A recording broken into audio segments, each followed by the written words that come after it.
要講翻我最早開始拍嘅而陳奕迅個主旋律嘅 MV 咯，佢係好冇架子，亦都好真誠地同你交流。但係如果你話要 expect 係嗰啲戀愛劇，然後男主角好溫柔抱住我入懷，佢要2米咯。咁呢一個咧就係一啲鏡頭嘅影響嗰個畫面嘅壓縮感嘅效果啦。大家好，我係 Ivan， 歡迎你收睇我嘅 channel。呢個係記錄我喺日本幫女 model 或者 artist 朋友一邊傾偈一邊拍攝人像嘅過程，順便分享下我嘅攝影體驗同埋小心得。如果你都中意睇靚女、日本風景，又或者輕鬆嘅攝影心得，都希望你可以訂閱我呢一個 channel。今日我揾嚟嘅朋友係 Celine 張俊雅，希望大家可以留意影片嘅內容，因為去到最後咧係有問題問大家嘅。只要答啱問題同埋有訂閱呢一個 YouTube channel 嘅話咧，就可以有機會得到一張 Celine 嘅 postcard 啦。Hello Celine。Hello。Hello。哇，又高咗嘅，今次見你。係啊，你着咁高嘅鞋。一定瞓得少啲覺。你今日約喺下北澤影相，你自己有冇嚟過下北澤㗎？我諗我嚟過2-3次嘅啫，係啊。我最舊嗰陣時未重建嗰陣時都嚟過咯，係啊。係因為而家覺得重建之後係靚好多新又好有設計嘅建築，所以我覺得好啱你嘅形象啊！又有好多音樂嘅嘢啦。係啊，係啊，呢度咧佢有嗰啲 record store 咯，跟住同埋 Perfect Days 入邊佢哋取景有一個都喺呢度附近咯。哦，係啊。我哋而家第一個咧，我就係想帶你嚟呢一個 Reload 嘅商場，因為我覺得好靚。我哋上介紹揾個地方法上樓上先。好啊，天台啊，天台啊。咦，幾好啊！呢個不如挨喺呢個 corner 影，我哋開始啦。好，攞支35開始先。等啊。由於上一條嘅影片咧，就有觀眾問我點解嗰個 ISO 咧，我會上到去3-4千咁樣。咁我喺嗰個影片嘅 comment 我都有解釋過嘅，即係關於一個叫做 Dual Native ISO 嘅問題。但係今次唔緊要，我就嘗試去注意翻撳翻低個 ISO 俾大家，等大家即係唔會覺得太過疑惑呢件事。雖然對我嚟講冇分別。係坐就角落貼啲添。你係驚嘅？問題我都係喎。影我不如就影你望你衝。今次嘅影片咧，由於技術問題咧，我係錄唔到個相機嗰個畫面嘅。我以為自己錄咗，咁最後翻到嚟係冇嘅。你其實而家咧，你都同人介紹自己，你係點樣介紹咧？我未係咪未知？唔係，都唔關事。但係即係我覺得你越嚟越多身份啊！即係由我識你到淨係知你model，或者你可能有演出過，有經驗。咁但係跟住之後見到你又做 DJ，又有而家又有翻工啦。係啊，我而家係沙拉利曼，我咩都做啲咯。我係一個 model，即係因為做得太耐啦，咁拍嘢跟住有 DJ 咯。沙拉利曼擺後啲啦，因為大家少啲見到翻工嘅我，除非嚟我鋪頭幫襯我。係。但係你自己最中意係做邊樣嘢咧？最中意我諗都係喺鏡頭前俾我演出。演出？我諗係咪多過做 model？ model 都唔抗拒，但係做咗好耐，你會想揾啲新嘅嘢去嘗試下咯。呢個位我哋挨住欄杆呢度。好啊。呢個靚。由於今日咧實在太好天啦，所以你見到咧個 model 咧其實有時係處於背光嘅情況嘅。咁但係好在咧最近 Mac 機咧終於 support 到呢一部 S9 相機嘅 RAW file。咁所以咧我今次係用 RAW file 喺後期去將我個 highlight 盡量去撳翻低少少，令到佢可以有翻少少嘢睇。如果我只係影 JPEG 去直出嘅話咧，咁嗰啲地方咧其實已經全部係過曝係救唔翻㗎啦。我覺得係因為大家而家 slasher 咧，我覺得又好難去介紹你係點，即係你嗰啲所謂嘅職業咧都係流動嘅，即係可能你今日又做呢樣嘢，聽日又唔做啦，或者即係會做其他嘢，咁所以我會覺得我想人哋記得我個名咯，我係 Celine， 我試係有蒜頭味嘅咁樣，因為我琴日去食咗，我照出㗎喎呢個，係因為咧，我琴日食咗喺攝影食咗個 stick rice 有 garlic rice， 跟住我頭先就去廁所我就即刻聞到陣味，跟住我同我 friend 講佢話 thanks for looks。你係幾多歲開始長到咁高嘅咧？我諗開始飆高係14歲，因為即係本身平時都偏高，但係唔係最高。但係咧14歲嗰陣時係成日周身膝頭哥骨痛，痛到行唔到啊，跛下跛，因為咧突然間生高咧，啲骨頭會痛。嗰陣時可能係由1.6米幾，然後1年之後就係1.7米幾。哇！咁樣咯，然後即係你，所以15歲你已經1.7米幾。哦，係啊。咁但係你嗰陣時你已經有冇諗過啊？其實我生到咁高係好應該做 model 啊咁樣。即係我諗咧，即係大家成日話高要做 model， 同埋嗰個年代都仲係 model 嘅黃金時期嚟嘅。H&M 嗰陣時有個 campaign 咧，即係個廣告咧，個 model 係叫做 Sasha。哇！呢個女仔好靚啊！跟住我就開始就即係有興趣去了解啦。咁我就發現咁其實我都生得高咯，我可以去試下呢樣嘢咁樣。我哋到咗呢個 Suzuki Yokocho， 佢真係得個門口招牌嘅啫，入邊係閘北啦咁。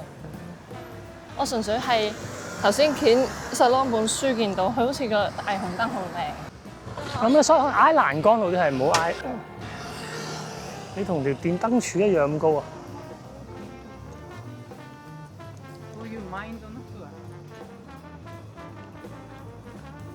好 good。喺呢個場景咧，我分別用咗50mm 啦，同埋35mm 嘅鏡頭去攝影嘅。喺我用50mm 影嘅時候咧，你會見到個背景咧，距離嗰個 model 個感覺咧係近過35mm 嘅。35mm 咧就好似個空間會闊啲，後邊個背景係立體啲。咁呢一個咧就係一啲鏡頭嘅影響嗰個畫面嘅壓縮感嘅效果啦。我自己個人喜好咧就中意用一啲 tele 啲，即係50mm 啦呢個情況，去令到嗰個背景近啲。因為呢一樣嘢係你肉眼嘅時候咧，你睇唔到嘅，一定要透過鏡頭咧，你先可以展現到出嚟。咁呢個係我覺得係攝影嘅一個特別嘅魅力喺度。你係咪有學戲啊？你最近有的我最近有都係咪最近咧？即係我諗即係得閒就會 take 啲 course，take 啲 class。即係所以你都係想向演戲方面做多啲。很想。但係嗱，認真，你嘅身高係比較難去做女主角。因為真係好少有男主角，個男主角都矮過你又好怪啦。可能唔係一個好正常 stereotype 嘅角色。係啊，即係你諗下以前電車男咁樣，愛馬仕其實都好高。當然，係喎，佢唔係你係演到愛馬仕嘅，你可以如果有港版電車男。有唔一定係電車男，但係可以係個故事換咗第二樣。即係咁講，但係如果你話要 expect 係嗰啲戀愛劇，然後男主角好溫柔抱住我入懷，佢要2米咯，2米高就抱起你咯。唔係1.8米啊，唔係可能要1.9米咯。係咯，起碼咯。係啊，1.9米。要講翻我最早開始拍嘅嘢，都幾重要嘅回憶係陳奕迅個主旋律嘅 MV 咯。係。嗰陣時我18歲、17歲，嗰陣時呢個靚妹人無啦啦有個機會拍呢個 MV 啦，咁然後咧你就仲可以同 Eason 就咁樣喺度傾偈，佢就可能喺度唞緊休息緊，佢係好冇架子，亦都好真誠地同你交流，同埋咧即係佢收工走咧，即係佢走先嘅，咁佢會同在場每個人握手 ，thank you，即係我覺得如果啱啱入行有咁嘅回憶係好好嘅，然後我到依家都會記起。我之前訪問有講過。Eason 教我，唔係 Eason 教，佢就仲話佢有時講過，如果去廁所咧擔張凳仔高啲咧，會去得舒服啲。哦，係啊，即係呢個係我之前有同人訪問講過，但係我就真係因為咁我有咁做嘅，係會好啲嘅，減少呢啲痔瘡便秘嘅嘛。有對去廁所多個認識啦。今日呢個節目真係獲益良多啦。有冇成日講呢啲㗎？有冇人成日講呢啲？你咯，冇啊㗎。好似唔係好錯咗路線。其他靚女唔去廁所㗎，而家。即係我靚唔靚？你係會去廁所嘅靚女。OK。好。我哋影呢個 graffiti 嘅牆。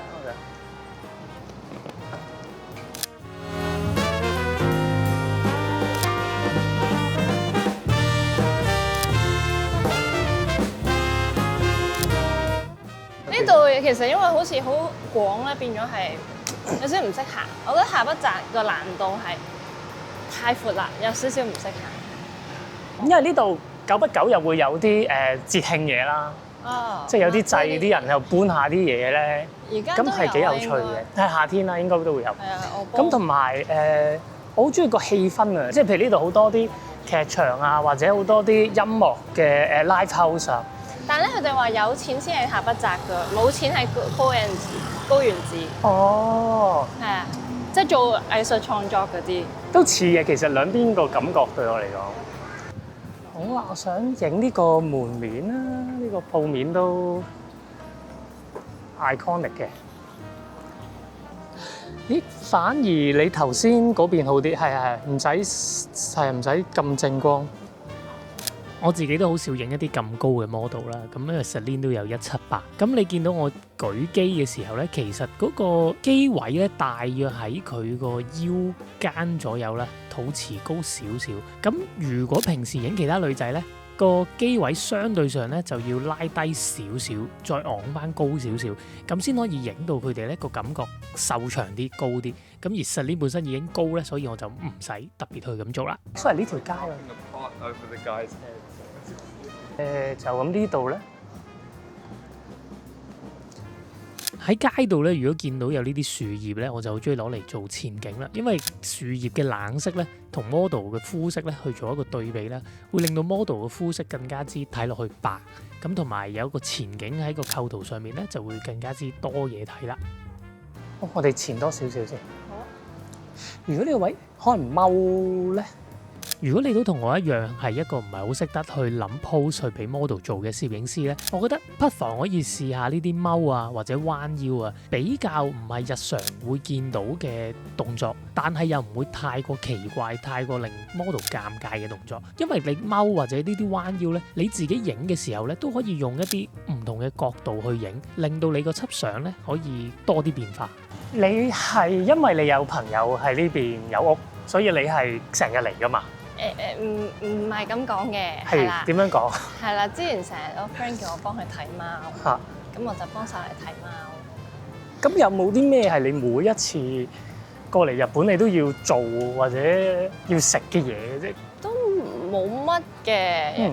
我試過有一次真係為咗食間拉麵咧，我搭咗個零2個鐘車啊！即係去咗好似叫咁，你又真係好誇張喎！呢個我諗嗰個遠嘅距離係由小西灣搭咗去屯門咁樣咯。咁值唔值得啊？都好食嘅，因為佢要預約嘅。咁但係如果我搭2個鐘頭去，咁我實覺得好食㗎。就唔會啦，係咯。呢間嘢好得意。因為呢個門面幾靚喎，我哋喺呢度啊，企出個格係啊。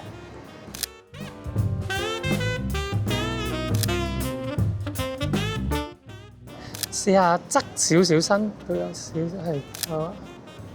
你之前你有冇擔心即係日本個地震，所以唔過嚟咧？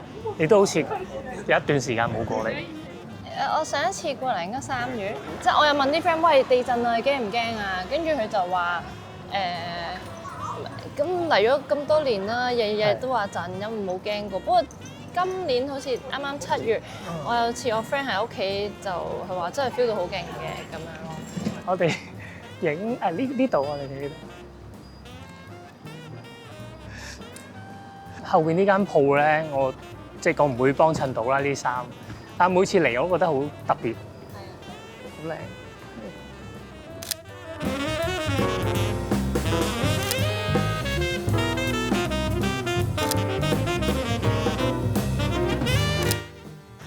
好啊，呢邊我冇嚟過真係。我覺得呢個彎幾靚，我哋睇下又係。挨欄杆啦，我哋挨尾啲，又啱啱食到陽光嗰度，我哋啱啱食到陽光。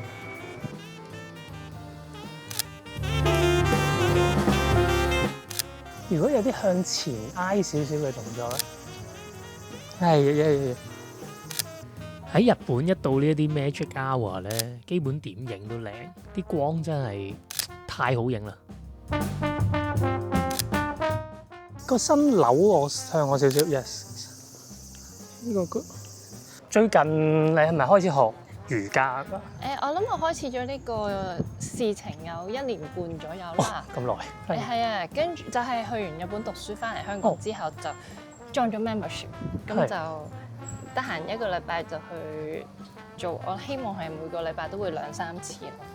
即係啲 foundation 嘅嘢其實有排你學嘅，你可能你覺得一個下9式好似好簡單，即係咁樣啫嘛。但係其實唔好睇小佢喎，原來你有排搞，即係你啲身體好緊啊，或者啲嘢 jam 住晒啊，未打得開，你未做到嘅話，你係就係練一個式子一個動作都有排做。瑜伽係好講平衡，唔係話要多，唔係話要少，揾到啱嘅位置。good。round up 翻啦，我覺得瑜伽嘅好處係除咗係你嘅身體上可以獲得一個改善各方面，但亦都可以其實係你點樣去面對你嘅生活，亦都可以係一個練習咯。因為佢係最主要講你要瑜伽思想啊，呢個就係可能有啲人聽哇做咗瑜伽你走火入魔啦，走火入魔。跟但係即係你會去諗多啲了解下自己，關心自己，睇下自己嘅感受或者感覺去對於生活每一件事，咁樣係會有幫助啲。即係有時你會了解點解我依家會有呢個情緒，點解我會猛啊，我會唔開心啊，即係你要了解或者即係自我覺察咯。佢哋講呢條街好靚喎，真係原來已經去到車站嚟㗎啦，又翻好似係咪？哦，你去嗰邊嚟？到呢？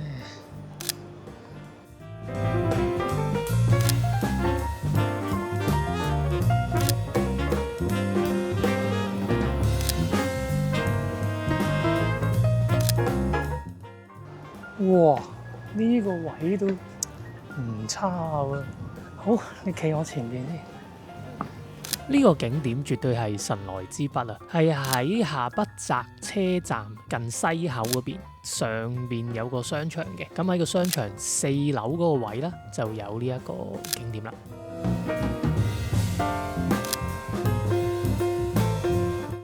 好，寫意啲挨住少少後邊，呢個好啊！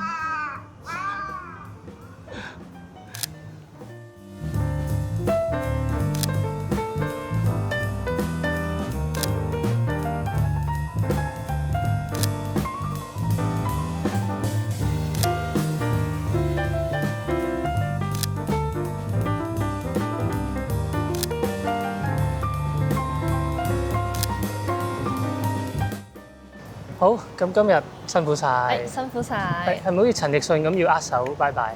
辛苦晒，好，拜拜，下次見，保重，拜拜。多謝你睇到呢度，去到最後我真係有一張 postcard 想送俾大家，只要你答啱我之後問嘅問題，同埋有訂閱我呢一個 YouTube channel， 你就有機會喺3個名額入邊揀中你得到呢一張 postcard， 而當中更加有一張呢係有 Celine 嘅親筆簽名嘅 postcard， 係會由日本寄出送俾你嘅。問題就係Celine 究竟曾經演繹過陳奕迅嘅邊一個 MV 呢？將你嘅答案咧喺下邊留言區嗰度留言，我就會喺2個禮拜之內咧揀出3位嘅幸運兒噶啦。希望你都可以記得2個禮拜之後咧要翻嚟睇我有冇揀中你啦。如果你都中意呢條影片，覺得啱你睇嘅話，希望你可以 subscribe 我呢個 YouTube channel， 更加要 like 同埋 share 俾你身邊嘅朋友睇。呢個 channel 咧仲有其他嘅日本風景可以睇到，係一個叫 Video Postcard 系列入邊嘅。